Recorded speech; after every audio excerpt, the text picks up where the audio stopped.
இன்றைய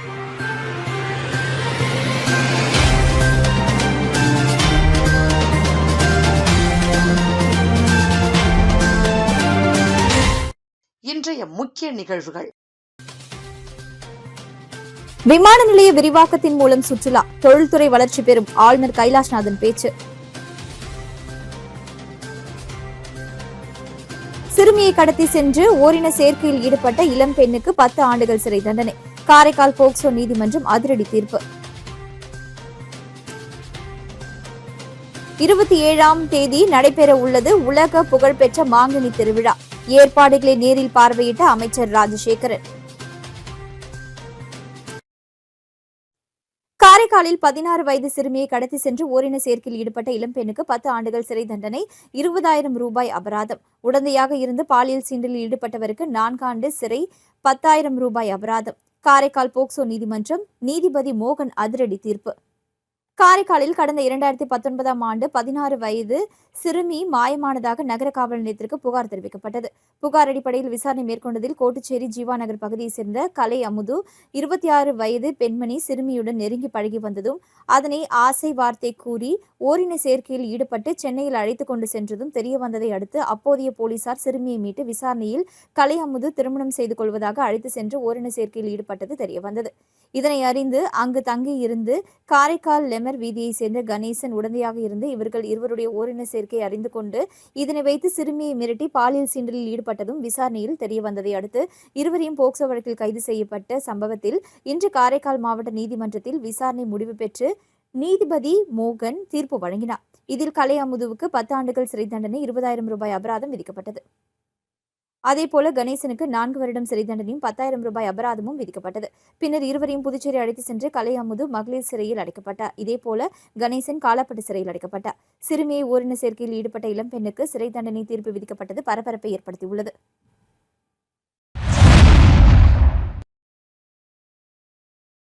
மேகதாது விவகாரத்தில் காங்கிரஸ் கட்சி இரட்டை வேடம் போடுவதாக லட்சிய ஜனநாயக கட்சியின் தலைவர் ஜோஸ் சார்லஸ் மார்டின் எம்எல்ஏ தெரிவித்துள்ளார். காவிரி நதி தமிழர்களின் வாழ்வியலோடு அங்கம் வகிக்கும் புனித நதி. விவசாயம் ஆகட்டும், முன்னோர்களுக்கு செய்யும் நீத்தார் கடன் ஆகட்டும், புதுமண தம்பதிகளின் தாலியை பிரித்து பெருக்கும் ஆடிப்பெருக்கு நிகழ்வு ஆகட்டும், தைப்பொங்கல் கொண்டாட்டங்கள் ஆகட்டும், காவிரி படுகையை ஒட்டி வாழும் மக்கள் காவிரி நீரை சாட்சியாக வைத்தே தங்களது செயல்களை செய்கின்றனர். அப்படி தமிழ் மக்களின் உயிரோடும் உணர்வோடும் கலந்த நதி காவிரி நதி. ஆனால் ஒவ்வொரு ஆண்டும் காவிரி நீரை பெறுவதில் கர்நாடக அரசிடமிருந்து தொடர்ந்து தமிழக அரசு ஏமாற்றத்தையே சந்திக்கிறது. இந்த ஆண்டு பருவமழை பொய்த்ததாக கூறி கர்நாடகாவில் இருந்து திறக்கப்பட வேண்டிய நீரை அம்மாநில அரசு திறக்காமல் அலைக்கழித்ததன் விளைவு மேட்டூர் அணையில் இருந்து குறுவை சாகுபடிக்கு நீர் திறக்க முடியாத அவல நிலையை நாம் எட்டியிருக்கிறோம். இதற்கு முக்கிய காரணம் கிருஷ்ணராஜசாகர் அணை, ஹேமாவதி அணை, கபினி அணை, ஹாரங்கி அணை என 4 அணைகள் கர்நாடகாவில் காவிரிக்கு குறுக்கே கட்டப்பட்டிருப்பதும், பருவமழை பொய்த்த காலத்தில் கிடைக்க வேண்டிய நீர் தமிழகத்திற்கு கிடைக்காமல் கர்நாடக அரசு தடுத்திருப்பதே ஆகும். இந்த நிலையில் மேகதாது எனும் இடத்தில் மீண்டும் ஒரு புதிய அணையை கட்டி தீர்வோம் என கர்நாடக காங்கிரஸ் அரசின் முதலமைச்சர் டி.கே. சிவகுமார் கங்கணம் கட்டிக்கொண்டு பேசி வருகிறார். ஆனால் இன்றைய தமிழக சட்டப்பேரவையில் மேகதாதுவுக்கு எதிராக கொண்டுவரப்பட்ட தனி தீர்மானத்தில் காங்கிரஸ் அமைச்சர் ராஜேஷ்குமார் பேசும்பொழுது புதிய அணையை கட்டவிட மாட்டோம், அதற்கு அகில இந்திய காங்கிரஸ் ஆதரவு என பேசுகிறார். இப்படி காங்கிரஸே அணை கட்ட ஆதரவும் எதிர்ப்பும் தெரிவித்து இரட்டை வேடம் போடுகிறது. இதை அகில இந்திய காங்கிரஸ் தலைமை வேடிக்கை பார்த்து ரசிக்கிறதா என எண்ண தோன்றுகிறது. இதனால் நமக்கு உச்சநீதிமன்ற தீர்ப்பின்படி கிடைக்க வேண்டிய 177.25 டிஎம்சி நீரும் கிடைக்காது என அஞ்சுகின்றனர் தமிழக விவசாயிகள்.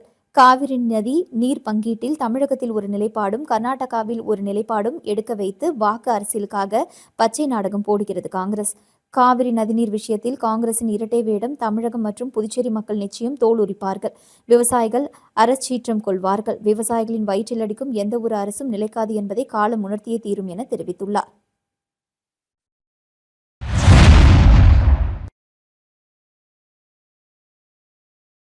புதுச்சேரி விமான நிலைய விரிவாக்கத்தின் மூலம் சுற்றுலா, தொழில்துறை வளர்ச்சி பெறும் என்றும், நெடுஞ்சாலை, ரயில்வே, விமானம் நிலையம் ஆகிய 3ஐயும் மேம்படுத்துவதன் மூலம் புதுச்சேரியில் மிகப்பெரிய மாற்றம் வரும் என துணைநிலை ஆளுநர் கைலாஷ்நாதன் தெரிவித்துள்ளார். புதுச்சேரி பொதுப்பணித்துறை சார்பில் மக்கள் நலத்திட்டங்கள் பிரச்சாரத்தின் ஒரு பகுதியாக பிரகதி பாரத யாத்திரை புதுச்சேரி பொதுப்பணித்துறை சார்பில் மக்கள் நலத்திட்டங்கள் பிரச்சாரத்தின் ஒரு பகுதியாக பிரகதி பாத யாத்திரை இன்று நடைபெற்றது. துமாஸ் வீதியில் உள்ள பான்சியோனா பள்ளியில் துவங்கிய பிரகதி பாத யாத்திரையை துணைநிலை ஆளுநர் கைலாஷ்நாதன் தொடங்கி வைத்து பொதுப்பணித்துறை மூலம் செய்து முடிக்கப்பட்ட உள்கட்டமைப்பு பணிகளை விளக்கும் புகைப்பட கண்காட்சியும் பார்வையிட்டார். இந்நிகழ்ச்சியில் தற்காலிக சபாநாயகர் அன்பழகன், அமைச்சர்கள் நமச்சிவாயம், ராஜவேலு, சிவக்கொழுந்து, சட்டமன்ற உறுப்பினர் விக்னேஷ் கண்ணன், தலைமைச் செயலர் சரத் சவுகான், செயலாளர்கள், ஸ்மார்ட் சிட்டி அதிகாரிகள் கலந்து கொண்டனர். தொடர்ந்து பான்சியோனா பிரெஞ்சு பள்ளி வளாகத்தில் துவங்கிய யாத்திரையில் 4 பேருந்துகளில் துணைநிலை ஆளுநர், அமைச்சர்கள், அதிகாரிகள் மற்றும் பொதுமக்கள் மத்திய அரசின் நிதியுதவியுடன் கட்டப்பட்ட புதுச்சேரி பான்சியோனா பள்ளி, புதுச்சேரி நகராட்சி கட்டிடம், வஉசி மேல்நிலைப் பள்ளி, கலவை கல்லூரி, குமரகுரு பள்ளம் அடுக்குமாடி குடியிருப்பு வளாகம், புதுச்சேரி நகராட்சி பேருந்து நிலையம், கடலூர் சாலை, ரயில்வே மேம்பாலம், உப்பனாறு மேம்பாலம், அண்ணா திடல், தாவரவியல் பூங்கா ஆகிய 10 இடங்களுக்கு அழைத்து செல்லப்பட்டனர். மேலும் நிகழ்ச்சியில் பேசிய துணைநிலை ஆளுநர் கைலாஷ்நாதன், சுற்றுலா வளர்ச்சிக்காக புதுச்சேரி விமான நிலையத்தின் ஓடுபாதையை 1500 மீட்டரிலிருந்து 2500 மீட்டராக மாற்ற திட்டமிட்டுள்ளோம். இதற்கு தேவையான நிலத்தில் பாதி புதுவையிலும் மீதமுள்ள பாதி நிலம் தமிழகத்திலும் உள்ளது. நிலம் கையகப்படுத்துவதற்கு மட்டும் 1400 கோடி ரூபாய் தேவை. இதற்காக மத்திய அரசிடம் வலியுறுத்தினோம். இந்த திட்டத்திற்கு ஒப்புதல் கிடைக்கும் நிலை உள்ளது. புதுச்சேரியில் விமான நிலையம் விரிவுபடுத்துவதன் மூலம் இந்தியாவில் இருந்து அனைத்து மாநிலங்களுக்கும் விமான இணைப்பு ஏற்படுத்தப்பட்டு சுற்றுலா மற்றும் தொழில்துறை வளர்ச்சி பெறும். தேசிய நெடுஞ்சாலை ஆணையம் மூலம் புதுச்சேரியை இணைக்கும் வகையில் 23,000 கோடி ரூபாய்க்கு அதிவேக நெடுஞ்சாலை அமைக்கும் பணியும் திட்டமிடப்பட்டுள்ளது. இதில் 11,000 கோடிக்கு வேலை நடந்து கொண்டிருக்கிறது. இன்னும் 1.5 ஆண்டுகளில் இசிஆர் சாலை, ஜிஎஸ்டி ரோட் போன்ற பணிகள் நிறைவடையும். புதுவையில் இருந்து சென்னை செல்வதற்கு 3.5 மணி நேரம் ஆகிறது. இந்த நெடுஞ்சாலைகள் வந்தால் விரைவாக சென்னைக்கு சென்று விடலாம்.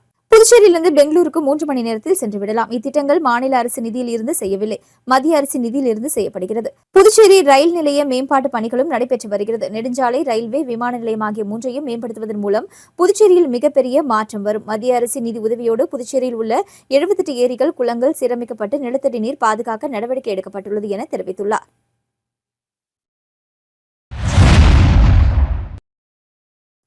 உலக புகழ்பெற்ற காரைக்கால் அம்மையார் ஆலயத்தில் மாங்கனி திருவிழா வருகின்ற 27ஆம் தேதி தொடங்க உள்ள நிலையில் விழா ஏற்பாடுகள் மற்றும் பக்தர்கள் பாதுகாப்பு குறித்து அமைச்சர் ராஜசேகரன் ஆய்வு.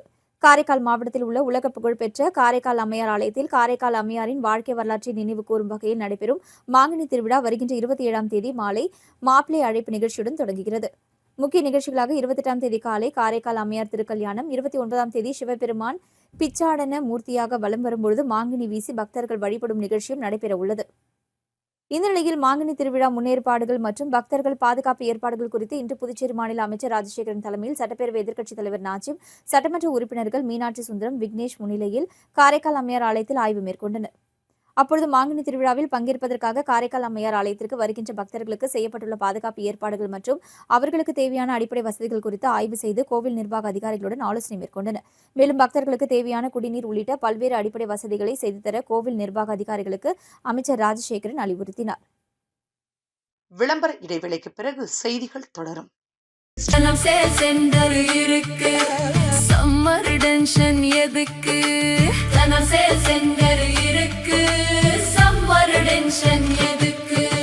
தனம்ல ஏசி வாங்கி சம்மரை சில் பண்ணுங்க.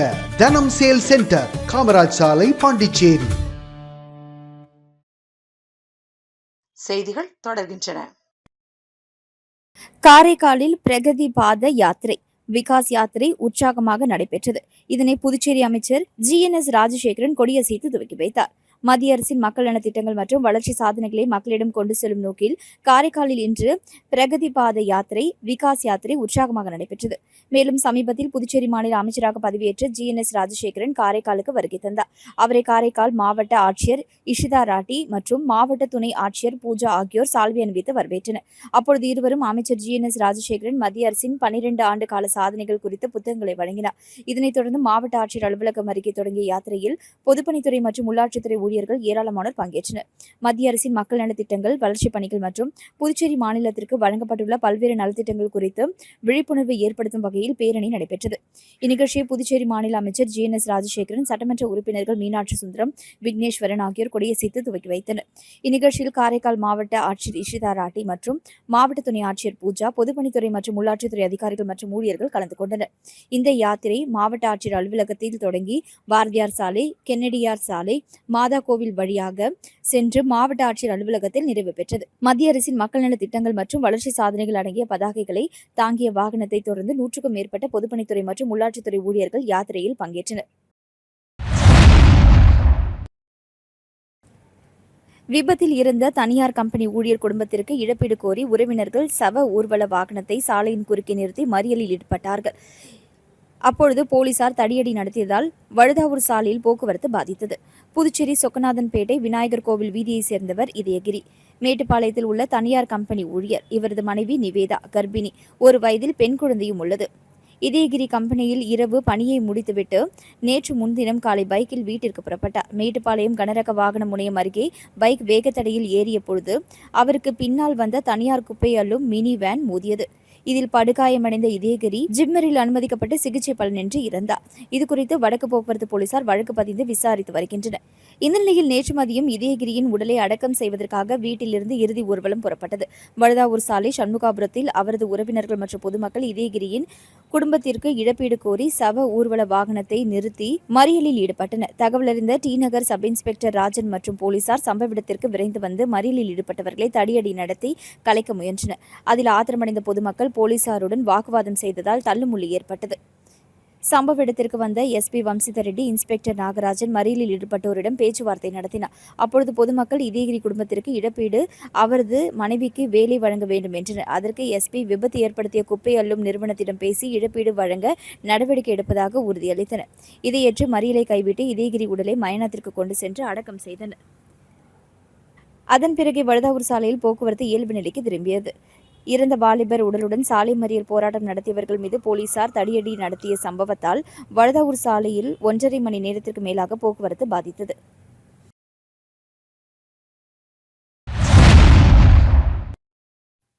புதுச்சேரி கடற்கரை யோகா நிகழ்ச்சிக்கான ஒத்திகையில் ஒலி வசதி குறைவினால் மாணவர்கள் அவதியடைவதாக அதனை சரி செய்ய வேண்டும் என நடிகர் பாண்டி ரவி கோரிக்கை விடுத்துள்ளார். புதுச்சேரி கடற்கரை சாலையில் நடைபெற்ற யோகா பயிற்சியில் ஏராளமான மாணவர்கள் உற்சாகமாக கலந்து கொண்டனர். காலை 5 மணிக்கே மாணவர்கள் வந்து ஆர்வத்துடன் யோகா பயிற்சியில் ஈடுபட்டிருந்தனர். மாணவர்கள் பழைய கோர்ட் பகுதி முதல் செக்ரட்டேரியட் பகுதி வரை நீளமாக வரிசையாக நிறுத்தப்பட்டிருந்தனர். ஆனால் நிகழ்ச்சிக்கான ஒலி வசதிகள் முறையாக ஏற்பாடு செய்யப்படாததால் மாணவர்கள் சிரமத்திற்கு உள்ளாகினர்.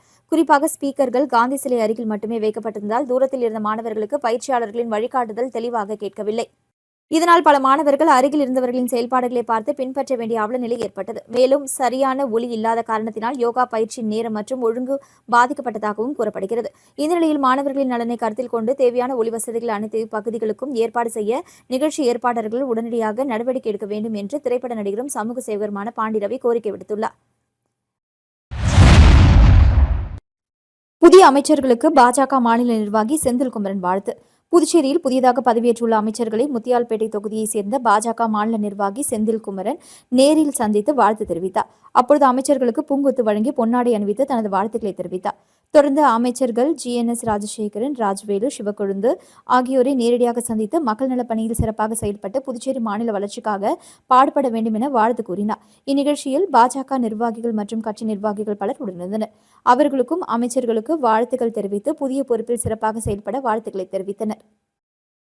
மீண்டும் இன்றைய முக்கிய நிகழ்வுகள். விமான நிலைய விரிவாக்கத்தின் மூலம் சுற்றுலா, தொழில்துறை வளர்ச்சி பெறும் ஆளுநர் கைலாஷ்நாதன் பேச்சு. சிறுமியை கடத்தி சென்று ஓரின சேர்க்கையில் ஈடுபட்ட இளம் பெண்ணுக்கு 10 ஆண்டுகள் சிறை தண்டனை. காரைக்கால் போக்சோ நீதிமன்றம் அதிரடி தீர்ப்பு. 27ஆம் தேதி நடைபெற உள்ளது உலக புகழ்பெற்ற மாங்கனி திருவிழா. ஏற்பாடுகளை நேரில் பார்வையிட்ட அமைச்சர் ராஜசேகரன்.